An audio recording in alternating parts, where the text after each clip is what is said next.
Hi guys, welcome back to Making Video Your Business. Today I'm joined by my old friend, Dave Newton. Dave, thanks so much for coming to see us. No problem at all. So Dave, give us a bit of background about you. I mean, we've been friends for, I don't want to say over 20 years, but over 20 years, because we went to school together. Give me a bit of background about where you've been over the last few years and the sort of things that you've been working on. So, been in the industry, state agency, 20 years. Joined the family firm when I was 21, was there for 20 years, sort of did varying roles, actually worked in the estate agency office at times, valuing, managing, things like that. But it was really the marketing and the software side that I really enjoyed. So moved into that sort of, a couple of years into my career there. And, more latterly, I was working for a big franchise group, doing all the marketing and IT and managing that. So your specialisms, because you've actually had your own estate agencies as well, right? You've actually owned estate agency offices personally as well. Yeah. But your specialty has always been in creative. Like the creative stuff always seemed to be more interesting for you. And you've actually done a bit of work for us recently around some of our marketing strategy and how we can be more visual and how we can be, I guess, more present in the market, but actually doing things that are a bit of value add and a bit of give. But we have actually gone too far the other way. And we never really ask anyone to buy anything. We just give everything. And we never really ask anyone to buy anything. So you've actually been helping us on some of that focus. How important do you think that balance is? And where would you sort of see a lot of companies that you've worked with over time in terms of their balance? Well, the main problem companies generally have is content, which actually you guys don't have that problem at all. We don't have You've got the reverse problem. Yeah. You've got so much content. It's actually sifting through it all and actually understanding, is this an educational piece, which is a freebie, it's an entry level, or is this actually content that is going to serve and help the clients that you work with? So for me, content is the most important thing. And in my previous role, content was the biggest barrier to all of this. They had the want, the desire, and generally the understanding of what they needed to do to deliver, but they just didn't have the content. And so, for me, the balance has to be, content is king, and you need to get as much content, relevant content, it has to be relevant content out to your clients. And if that's educational, it looks like a freebie. And for me, the key is always educate to sell. I've never been a salesman. I've always been using education and marketing and informing people for them to make the right decision, which is to buy from you.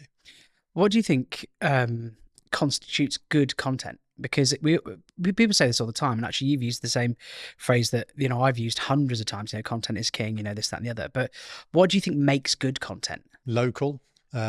People buy locally, they work with local companies. So if you're trying to educate and inform, local, supporting local, I've been sat working with you guys, seeing lots of the great content you put together, and there is so much local content that is done. You guys are working nationally, but it's always you're working with the client locally. So for me, it's local because people immediately understand it. If they live in that area, you're not talking a different language. You're not some big corporate company talking about London, and we're in the Northeast and nobody's ever heard of London. So local is really important and relevant. If you're an estate agent, don't start talking about double glazing. They're not interested in talking to you about double glazing. So make it relevant. So local and relevant, that would be the key, and educational and, informational. Estate and letting agents often, I think, fall into the trap of just doing housing tours. That's all they make, and that's the stuff that they sell, and they've got to do that. But what sort of visual things do you think they could or should be making? The property videos are great for brand awareness and getting the face out of the person who's in the video, and it will be shared by the vendor or the landlord because it's their property. They're going to want to share it. But where they need to do is helping people move. That's how you're going to win clients. The property videos, you've won that client. You're already using that client. But for me, helping people understand the moving process. I was reading an article earlier today. One of the most underserved clients in the industry is first-time sellers. So much focus goes on to first-time buyers. Understandably, I get that. But first-time sellers, are not supported very well. And, if you've been a first-time buyer, you've only seen one half of it. And actually, You know, you've gone to the house, you want to buy it, you've started the sales process, but what do they do as a first-time seller? Where do they go? What do they need to do to their house to help sell it? So for me, it's actually supporting the different client types. So looking at all of the people you've worked with, be it downsizers, upsizers, first-time sellers, first-time buyers, also all the ancillary services, so conveyancing and mortgages, helping people, advise them, you know, and all of this stuff, you know, is advice, but it's really trying to get the advice so they know that you're the expert and they'll come to you for the real advice, because there's only so much you can portray in a video or a guide. So really it's about getting that content out. You're the local property expert and you will help them on their move. You know, if you've got good content, be it video or written, yeah, you know, the written word is still worth it. It's still valuable. Yeah. You know, you can build that into an automated journey. There's absolutely no reason why you couldn't automate all of this stuff. Like, congratulations, your house is now on the market. You know, here's some great information.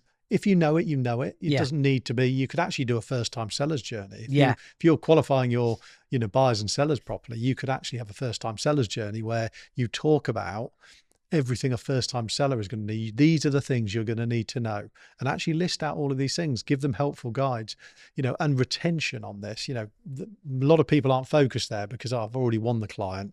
Why bother now? I've won them. But actually retention, because if the house doesn't sell quickly and they start turning their head, they think they need another agent. You've not been speaking with them because there's been no viewings, but actually you've been providing them all this information. They'll think you're super helpful. Yeah. And it will improve the retention. Also, people forget about the fact that every customer that you work with is effectively someone who can be saying positive things about your business. First-time buyers, first-time sellers. You might have first-time sellers registered as buyers. Yeah. They're not selling through you. They're not buying through you. But you are providing them the information. They're a first-time seller. They don't know what they're doing. Their current agent's not spoken with them other than to arrange viewings. Yeah. And you're providing them all this information. They sell, you're not going to get any money from it. But as you point out, they will come back and say, oh, yeah, that agent was super useful. I didn't even use them, yet they helped me. You know, they were the ones that actually helped me find the right conveyancer. And they were the one that gave me all the information I needed. Yes, those guys found me a buyer and they did a good job. Yeah. But actually, you know, I was paying them. I was expecting that. Yeah. Whereas these guys went above and beyond and were really, really useful. What are your top 3 tips for either getting started or,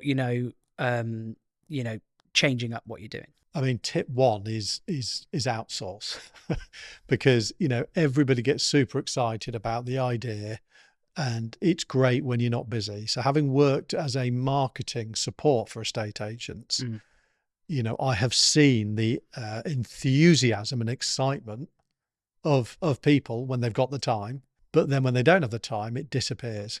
So, you know, I work to support small, not independent, but like single office agents with their marketing, and the ones who they just knew they needed to outsource it.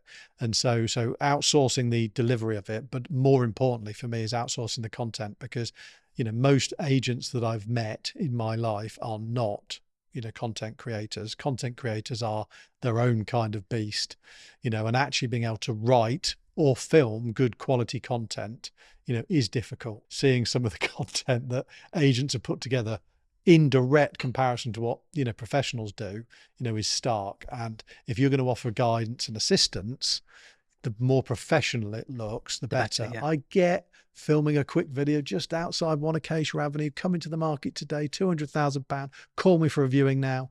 Great, that has its place. And actually the rougher that looks, the better. But if you're trying to talk to landlords about why you're a professional and you can offer them expert advice, and the camera's shaking and your tie's not straight and you're sweating because you're nervous and you're feeling, it's the wrong message. So outsource. That's my first tip. Second tip would be consistency. I knew you were going to say that. You've said that to me all the time. Yeah, consistency. The worst thing you can do is put out 6 videos in your first week and then radio silence. And that could, when I say could be video, could be written, you know, could be successful agents blogging, you know, there's nothing worse than going to an agent's blog and seeing the, you know, recent changes to tenant fee ban being the most recent article that's written. And I've seen it. And it's almost better not to have any content there than your most recent one being 2019. So consistency. Tip 3. Diversification is very good, and we'll make that secret tip number 4. Yeah. But local, that is definitely tip number 3, because everybody writes content about, you know, landlord guides or mortgage guides or anything. But what does it mean to me as a, Grantham resident, and, I'm a Grantham landlord. And while we know it's not different to being a Newark landlord or an Edinburgh landlord, the content will seem more relevant to me if it is guiding me, especially when it's market driven as well. So, if you're going to advise me on when's the best time to sell, I want to know when the best time to sell is at Grantham, because that's where my property is. Yeah. London, I know, is having a good time at the minute. Not relevant to me. And in fact, it's almost negative to me, because London seems to act completely independently of the rest of the UK. Of the world, So if London's doing well, it generally means everyone else is doing badly. Yeah. So it's almost the reverse. So local and diversification. So let's put that into one, make it local, but also make it diverse. So you're covering lots of topics, do helpful guides, FAQs, and local content, and don't just focus on the industry. I know I sort of talked about relevance, but local is relevant as well. Yeah, so community stuff. See, community stuff, charity stuff. The new bakery that's just opened on Westgate. You've got to try it, by the way. It's absolutely fantastic. Is it? Okay, just great. To plug somebody I'll go. else. Yeah, but that's fine. It's absolutely fantastic. fantastic. We can plug them. That's fine. So I ask all our guests for their favourite movie. So what's your favourite movie, Dave? Jaws.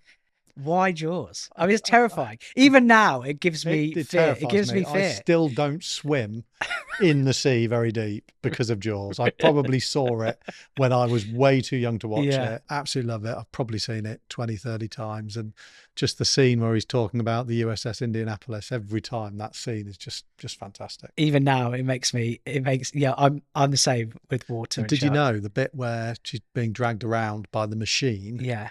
She says, "Stop, it hurts, it hurts." That was real. She was telling Steven Spielberg to stop, it was hurting, and he left it in the film. I mean, dark. Yeah. It's dark. But it worked. It does work. Yeah, it was great. good. Yeah. Do you like a series? Do you like a box set? There's only one thing that's better than Jaws, and that is Stranger Things. Yeah. Absolutely. All-time favourite thing ever. Music, TV, film, Stranger Things. Amazing. Absolutely top of the pile. Love it. Mate, thanks so much for the time. No problem. I really appreciate it. I wish you continued success in everything you're doing, and hopefully we'll be friends for another 20 odd years. Hopefully. Cheers, mate. See you.